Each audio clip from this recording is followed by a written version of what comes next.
আবারও hello guys, দেখতে পাচ্ছেন তো আসলে গ্রামের প্রত্যেকটি চিত্রকে আমি তুলে ধরার চেষ্টা করতেছি এই কারণে যে গ্রামের চিত্র বিকল্প কিছু নাই। কিছু নিদর্শন আসলে যেটা কৃত্রিম আকারে যেটা আমরা বিভিন্ন রিসোর্টে পার্কে গিয়ে দেখতে পাই সেটা কিন্তু সম্পূর্ণ কৃত্রিম। আর প্রাকৃতিক সৌন্দর্যের মধ্যে যেমন দেখতে পাচ্ছেন যে গাছগাছালি, অক্সিজেন দেয়, এটা মানুষের কিন্তু শরীর সুস্বাস্থ্যের জন্য অধিক কি ভালো। এবং সুস্থ দেহ সুস্থ মন নিয়ে থাকতে হলে এমন একটা পরিবেশে কিন্তু হল গাছগাছালি নিয়ে, অক্সিজেন নিয়ে, এটা কিন্তু হল প্রত্যেকটি মানুষের জন্য অবধারিত। তো সব মিলেই কিন্তু হল আমি কিছুটা অংশ দেখাতে চাচ্ছি যে এত এত এত এত সুন্দর মনোরম পরিবেশটা খুব সচরাচর। তো এখানে দেখেন, এই যে আমার গায়ে একটু ক্যামেরাটা দেখাই, এই দেখেন গাছে নারকেল গাছ। তো নারকেল গাছটা সব মিলে কিন্তু অসাধারণ পরিবেশে খুব সুন্দর লাগছে দেখার মতন।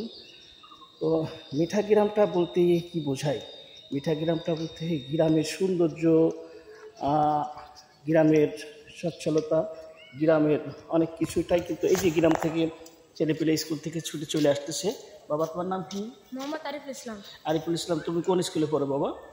Abdul Majid high school. এই যে তোমাদের এই প্রাকৃতিক সৌন্দর্য, যে মনোরম গ্রামের যে একটা দৃশ্য, এটা কি আমার কাছে ভালো লাগছে? তোমার কাছে ভালো লাগে? আলহামদুলিল্লাহ, অনেক ভালো লাগে, তাই না? আচ্ছা, দেখছেন আপ্রিয় গাইস, সবাই ভালো লাগছে এত সুন্দর মনোরম পরিবেশে। তা এই যে আমার ভাইরাও হেঁটে যাচ্ছে। ভাই কোথায় থেকে যাচ্ছেন আপনারা? কোথায় থেকে? হেমন্তবাড়ি যাবো। বাড়ি কোথায়? বাড়ি হেমন্তবাড়ি। ও, হেমন্তবাড়ি। তো যাই হোক, গ্রামের ভিতর রাস্তাগুলি কি ভালো লাগছে না? ভালো লাগছে, হ্যাঁ। গ্রামের ভিতর খুব সুন্দর লাগতেছে কিন্তু। তো ঠিক আছে, সুন্দর লাগতেছে। বিয়ে করছেন? হ্যাঁ, করছি। বিয়ে করছেন? 3 বছর ধরে বিয়ে করছি।